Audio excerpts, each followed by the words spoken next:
Bienvenidas y bienvenidos a una nueva entrevista ciudadana. El día de hoy estamos con un invitado de la casa, Ernesto Garrat, periodista de la Universidad de Chile y también escritor, y precisamente estaremos hablando de esa faceta, porque muchos de ustedes ya lo conocen por el programa Cinert que conduce todas las semanas y que se transmite por este canal ciudadano, pero también el talentoso Garrat, periodista senior, es autor de una trilogía que Allegados, Casa Propia, Educación Universitaria. Bienvenido, Ernesto, muchas gracias por estar con nosotros. Gracias, Javier, por invitarme de manera tan espontánea y orgánica. Muchas gracias.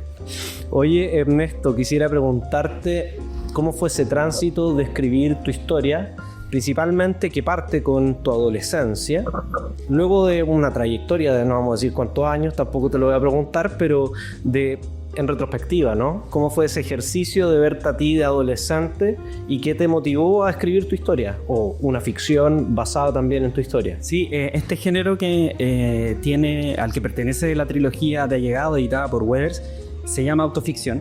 Y en el fondo llevaba escribiendo varias décadas en medios de circulación nacional, como El Mercurio, La Tercera, Revista ¿Qué pasa?, Caras, muchos medios escritos, y ya cuando decidí ser padre, en una etapa tardía de mi vida, se me cayó la teja y dije, quiero que mi hija entienda por qué soy como soy, y además por qué de repente mi cabeza funciona un poco distinto. Después ya uno puede tener esta autoindulgencia y comprenderse, pero en el fondo quería contarle la historia también de dónde venía el papá. Y uno asimila o normaliza mucho esto de estar viviendo en Chile, y una de las cosas que me llamó la atención es que cuando dije que yo fui allegado 20 años, toda la gente como que te queda mirando así como, en serio, pero si tú trabajas en un medio de circulación nacional, estás súper bien, y más encima al fin soy rubio porque soy canoso. Entonces fue como, ¿pero qué onda? Y más que nada empecé a escribir como mi lector cero fue mi hija, y que espero que lo lea algún día porque todavía es chiquitita, tiene 10 años, y es un libro un poco duro para ella todavía, pero fue esa decisión, y no estaba en mi diseño o programa ser escritor bajo ningún punto, salió nomás. Y el libro, sobre todo el Allegado, está nominado actualmente como uno de los libros que podría representar a Chile en la Feria Frankfurt del 2027, donde Chile es país invitado. Y sobre todo, como tú ya mencionabas, el concepto de allegado es una categoría fuerte en Chile, ¿no? Que moviliza, de hecho, casi semana a semana a miles de familias a través de comités de vivienda que buscan este sueño de la casa propia, que también es como el segundo paso que tú mencionas. Cuéntanos un poco de esa reflexión sobre la categoría de allegados. ¿Qué es ser allegado y por qué crees que es constitutivo, como de cómo te reflejas para que lleve el titular de la primera parte de esta trilogía? Sí, sabes que yo no sabía que estaba escribiendo la primera novela de ficción sobre el allegamiento en Chile. Ser allegado en Chile es algo muy común, es una palabra que solo funciona en este país, y te pueden entender en México como el arrimado, o tal vez en otros países. Entonces, para mí, Javier, fue una sorpresa, porque yo estaba escribiendo desde un poco la experiencia que tuve como 20 años buscando una casa, un lugar con mi madre, que éramos una familia mononuclear, y después, claro, esto se abre, es como que explota un poquito el fenómeno con la primera novela, en el sentido de que mucha gente que ha estado allegada, aunque sean por pocos periodos de tiempo o largos periodos de tiempo, se empieza a identificar. Y claro, yo siempre he estado en contacto o siendo parte de los propios comités de vivienda. Mi mamá también y yo, cuando yo era chico, estábamos en busca de una casa propia, había que hacer los trámites, todo el circuito de movimiento y activismo social que había que hacer, desde la precariedad, por supuesto, y creo que es una realidad que había que mostrar y que hay que mostrar, y que creo que la ficción ayuda muchísimo a eso, a contarlo desde una manera tal vez menos analítica o menos académica o menos y más emocional. Entonces ese fue un poco también la otra pata del universo, cuando uno entra a contar algo que está súper oculto y que está tapado en muchos ambientes, especialmente en el periodismo donde yo me movía, escrito que era bien a veces uno o bien de élite, y como que toda esta cosa de venir de un mundo más precario se ocultaba, se tapaba o no se consideraba. Claro. Y también preguntarte en relación a lo que vivimos hace poco con el proceso constituyente y este concepto de casa propia, ¿no? Que el derecho a la casa propia como uno de los ideales de las familias populares que muchas veces tienen conciencia social, están representadas con la izquierda, pero que la forma de garantizar el derecho a la vivienda es con la casa propia. A partir de tu experiencia, ¿a qué crees que respondía? ¿Porque era la única forma de garantizar el derecho a una vivienda digna? ¿O porque también había un concepto de quiero morir en algo que me pertenezca, ¿no? Más allá que un sentimiento de propiedad por sobre a veces de derecho a vivir bien. Yo creo que el concepto de casa propia refleja algo que también es más simbólico o metafórico, que es como tener garantizado, como validado tu lugar en el país, como tu pertenencia. Porque el allegamiento, y es súper loco, no solo es un tema físico o material, también es un tema social y que refleja mucho este sesgo y clasismo que hay acá en Chile. O sea, por ejemplo, es muy común y es un diálogo y conversión muy constante que he tenido a través de los años con muchos colegas o profesionales que vienen del mismo origen del personaje del libro, es decir, escuela pública con número o después que entra a estudiar a una universidad pública y se enfrenta a un mundo que no conocía en términos... hay que estar en un constante como pidiendo permiso para ocupar un lugar.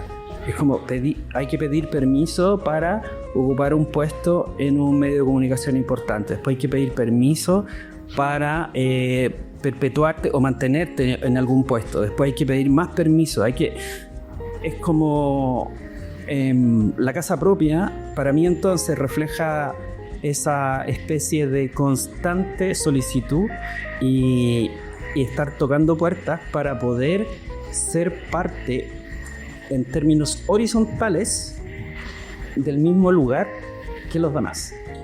Y eso, claro, se ve reflejado también por eso es tan importante el concepto casa propia, más que atribuírselo al capitalismo o al sentido de propiedad o a eso, creo que tiene, para mí por lo menos tiene un eco de encaje social, de ser parte de algo en donde no te toman en cuenta. Y hay también dos conceptos, yo diría uno reconocido explícitamente, otro que subyace y el lector lo puede reconocer a propósito de tu historia, es el mérito y resentimiento, y que precisamente va en relación al anterior, porque mérito, si uno lo mira, como tú decías, estudiante de educación pública, que pocas veces uno piensa que va a tener una carrera exitosa, y de hecho si uno lo mira estadísticamente está demostrado que la mayoría de los estudiantes no tiene una carrera exitosa, no va a pasarlo. Pero tú logras, a pesar de las adversidades sociales que vivías, estudiar en la Universidad de Chile, desarrollar tu carrera profesional.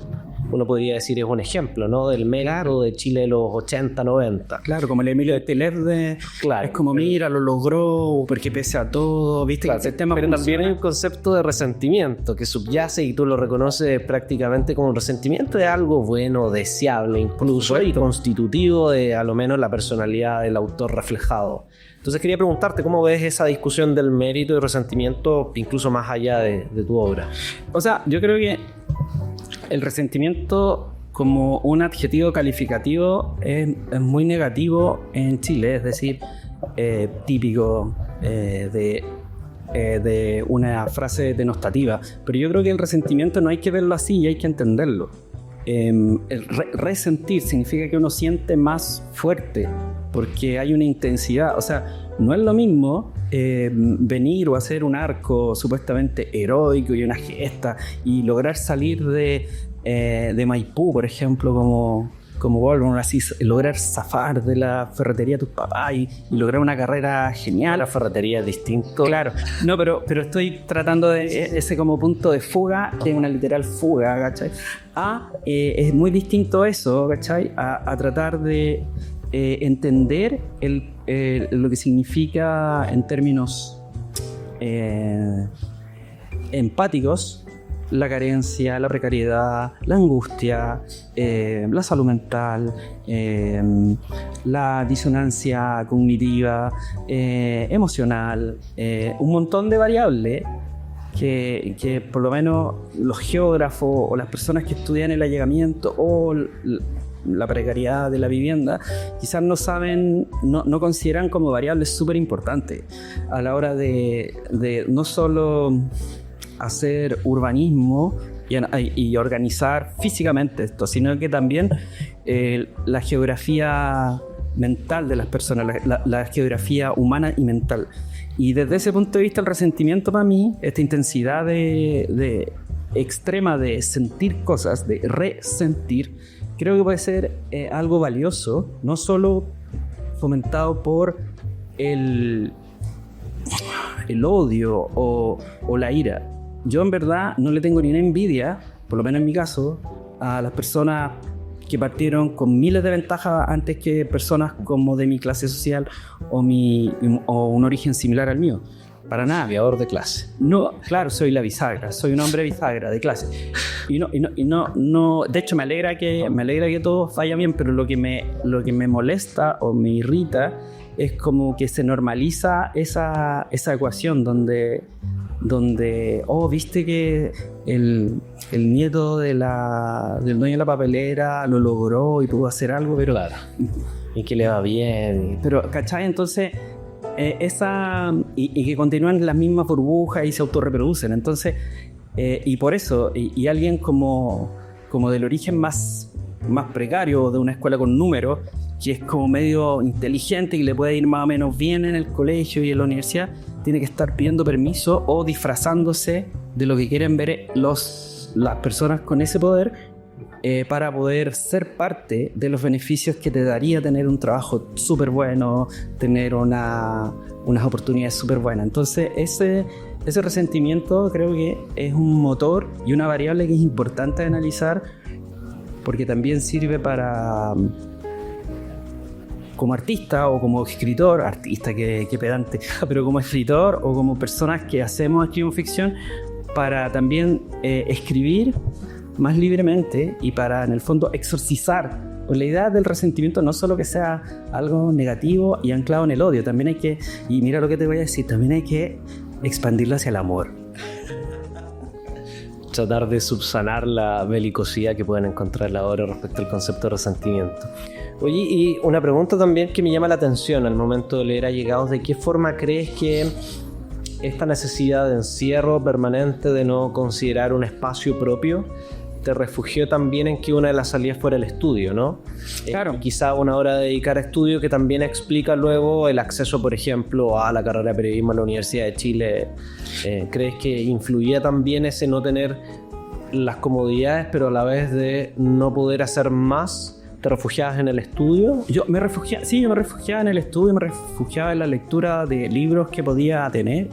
Igual, a pesar de la precariedad en que vivíamos, mi señora madre, María Teresa de Jesús Viñas Gamboa, siempre presente en mi corazón y en mi recuerdo, ella siempre tenía algunos libros, siempre andaba, a pesar de que uno tenía que andar liviano, como Robert De Niro en Fuego contra Fuego, porque uno se iba, no sabía cuándo tenía que irse. Ella siempre tenía una caja con libros, estaban Los Miserables de Víctor Hugo, harto Corín Tellado, por eso nos gusta La Cosa Chula, y algunos libros que íbamos coleccionando en la medida de que teníamos la posibilidad de comprarlos. Yo empecé a trabajar como a los 14, entonces podía ya empezar a comprar más libros y acumular un precario capital cultural que sí me permitía. El colegio obviamente me encantaba porque era también otro refugio. En ese tiempo no existían celulares, la tele también, la poca tele que uno podía ver también era fascinante, así que... Y ahí te señalas que también pasabas gran parte del tiempo en la biblioteca De la biblioteca del colegio era un refugio alucinante donde uno podía escribir, leer, dibujar, y ahí también uno podía tener acceso a la prensa, porque en ese tiempo había diarios impresos y uno podía por lo menos informarse más o menos de lo que pasaba. ¿Y qué libro te marcó en esa etapa adolescente? Me gustó mucho uno, El Exorcista, de William Peter Blatty, el autor de El Exorcista como libro. También muchísimo Crónicas Marcianas de Ray Bradbury y Fundación de Isaac Asimov. Esas cosas empecé a leer. Y también, bueno, de los chilenos, El niño que enloqueció de amor me pareció alucinante también. ¿Te reflejaste? No, porque no estaba tan loco de amor en ese tiempo. Yo sé que me quieren sacar, alguna cambiar de todo eso, de tema. Oye, el tránsito luego ya a tu tercer libro, Educación Universitaria, ¿cómo es esa experiencia de pasar de la escuela a la Universidad de Chile, específicamente al campus Juan Gómez Milla? Claro, ¿qué mundo encontraste ahí? Claro, en Educación Universitaria, que le gustó mucho a Patricia Espinosa, una crítica literaria, no sé si la conoces, que es bien como respetada y radical. A ella le gustó harto y eso lo agradezco. Para mí es como ganar un premio. Esa experiencia en la universidad fue súper marcadora, porque justo fue en la etapa en que era la recuperación de la democracia, primer año de la publicación del William Federici. No alcancé a vivirlo. Justo entré en el primer año.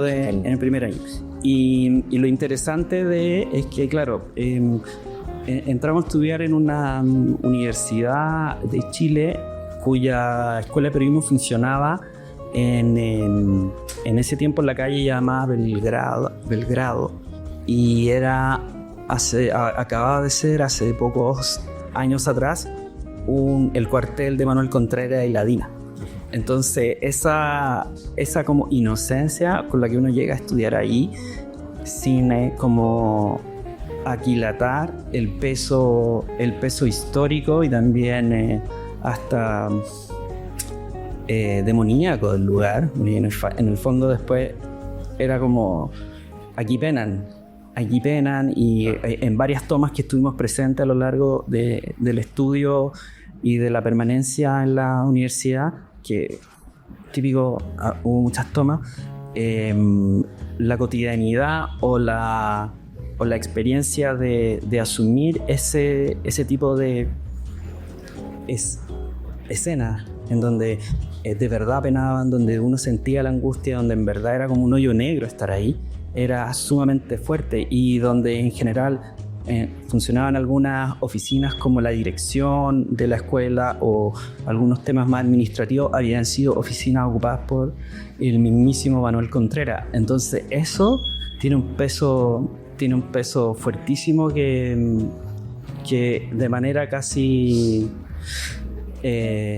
posterior yo lo asimilo a lo que es la historia, que es una historia como de terror, donde el miedo mueve muchas variables, el miedo constante a no tener casa, a no ser aceptado socialmente, a vivir en la pobreza, y cuando logras como escalar socialmente y estar en la universidad, te topas con este miedo casi telúrico y gravitante de una dictadura que todavía te sigue penando. Entonces creo que eso es interesante, porque la novela funciona como espejo de ese pensamiento mágico y esos miedos, pero en un mundo real, pero también un mundo de fantasía y donde lo mágico existe. Y a propósito de eso, de ese efecto espejo y de fantasía, también un personaje que está dentro de tu obra es Mihai. Un vampiro, sí. Claro, ¿qué representa ese vampiro? Claro, clave hay que leerlo. Claro, yo creo que hay que leer la clave de lo que es, como una parábola, una metáfora, una fábula, porque en el fondo el protagonista, para poder soportar un poco o no volverse más ansioso o más como alterado, empieza a dibujar y a escribir una historia de un vampiro que se llama Mihai. Y esa historia, dentro de la historia, empieza a cruzarse con la historia de la realidad. El plano 1 y el plano 2 se empiezan a juntar.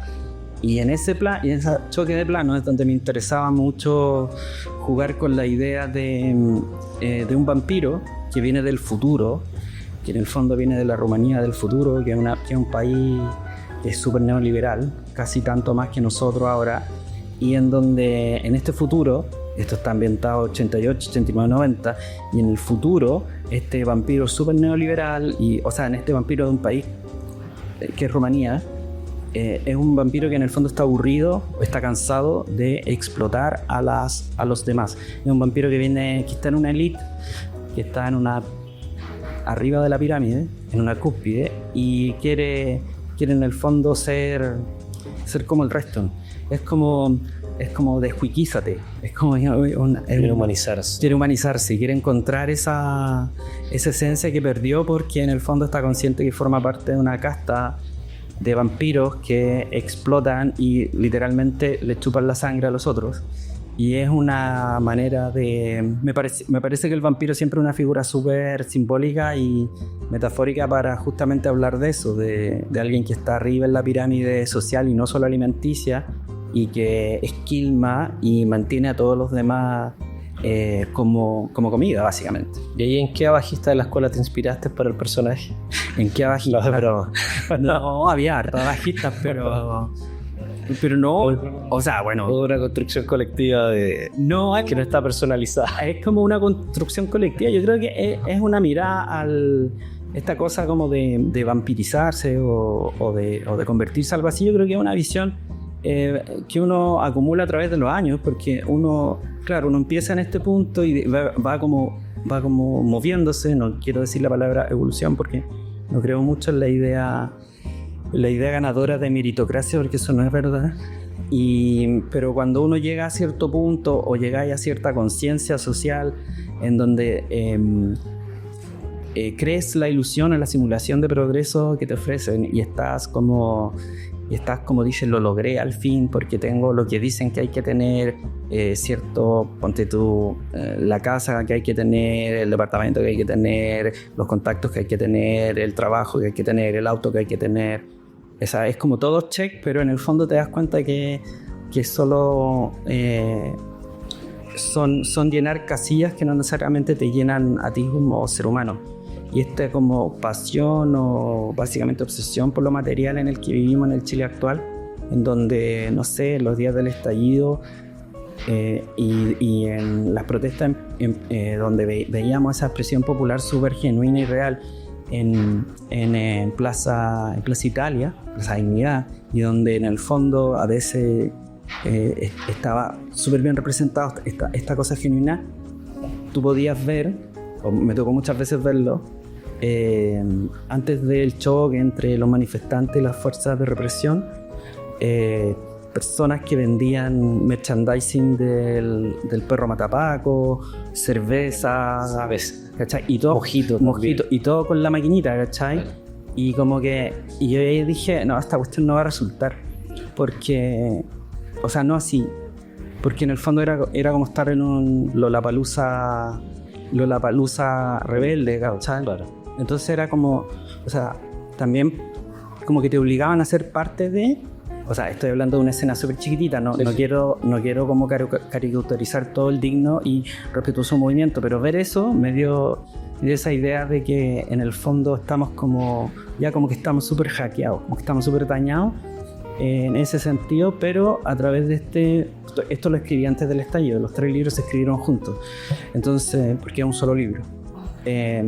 Pero esa idea de alguien que está así hackeado y dañado por el sistema, como un vampiro, que todo está mediado por la transacción o lo material, traté de llevarlo a como a recuperar ese origen y esa valía más simple y sincera. Eso.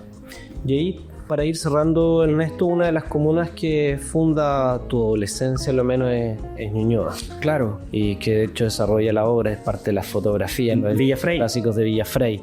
¿Cómo es esa discusión del estigma que hay sobre Ñuñoa? Actualmente, si uno lee, acá es una comuna popular. Claro. Pero ahora, claro, está este estigma de los ñuñoínos y los hipsters asociados a la comuna. Sí, no, yo creo que es la evolución de la comuna. Yo creo que es un gran... O sea, yo creo que la comuna sigue teniendo esa base popular y sigue teniendo esa verdadera cara que está en los libros y que yo experimenté y que uno puede ver como vecino de la comuna.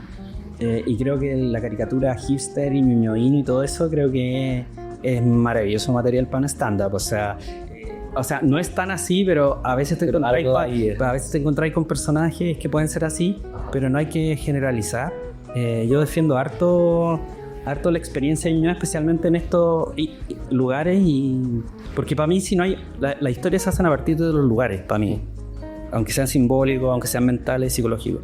Y Villa Frei para mí es un gran lugar. O sea, para mí es un lugar lleno de historia, que representa justamente la vivienda social digna, que representa un cooperativismo, que representa un montón de valores sociales que creo que han perdido. Y a través de la trilogía podéis ver eso, y es como esa Ñuñoa más solidaria. Después está la casa propia, que es una casa entregada por la dictadura y que son precarias, es una ruina, ¿cachai?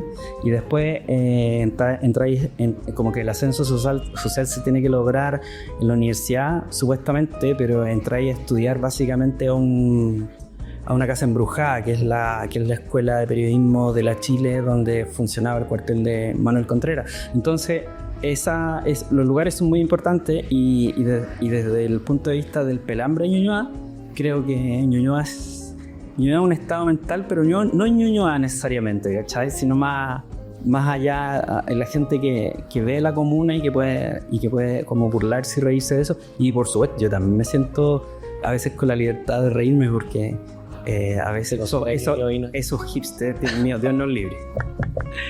Oye, Ernesto, y finalmente, ¿qué consejo darías a quienes quieren escribir una autoficción? Sobre todo considerando la tensión entre revelar una intimidad propia, familiar, con ese diálogo también de que te permite la ficción, de que nunca se va a saber, salvo que tú lo cuentes, si verdaderamente ocurrió en esos términos o no. Yo creo que me llamen, yo les hago el curso gratis, mi cuenta RUT está anotada acá abajo, y que lo más importante es que, después del libro, a mí varias familiares me dejaron de hablar, que está bien. Es lo que yo buscaba. Tampoco cobrar cuentas acumuladas durante 20 años. Y tampoco están en el libro, están ficcionadas, están solo, no hablo mal de nadie en general. Uno era el tío, claro, de Villa Frei. El otro la señora y las hijas. Ahí tengo 4. Sí. Tú quieres que me demanden, ¿eh? Ahora que estamos adaptando la serie, ¿quieres que cuando me llegue? Puedo ser tu abogado. Bueno. Puedo ser todo. Buen abogado. Y lo importante es que las personas, hay una cosa que es súper como obvia, y todo esto es como muy Paulo Coelho lo que estoy diciendo, pero creo que es no pain, no gain. Si no hay dolor, no hay ganancia. Entonces, si quieres como atrapar al lector o lectora y que esté contigo y te siga durante todo el arco de la historia, creo que lo importante es que haya como que te muestres, si es una autoficción, que te muestres lo más doloroso y lo que más te duele, porque tú, como cuando lo estás escribiendo, te tiene que doler y molestar, y ver cómo transformas en eso, por lo menos en mi caso, en una historia que pueda ser consumida con cierto aprecio por parte de los demás. Bueno, Ernesto, muchas gracias por esta entrevista. Esperamos que esta obra de este artista popular, meritocrático, resentido, Ernesto, periodista seniors, con alta experiencia, nos pueda representar en la Feria de Frankfurt del 2027. Así que te deseamos mucho éxito. Esperamos que tu libro sea seleccionado en ese proceso. Vamos a sentirnos orgullosos también ahí como en el ciudadano. No, bacán. Bueno, gracias, Javier, por la entrevista, y nada, un honor ser entrevistado por ti. Gracias por tu tiempo. Muchas gracias. Nos vemos en una próxima entrevista ciudadano.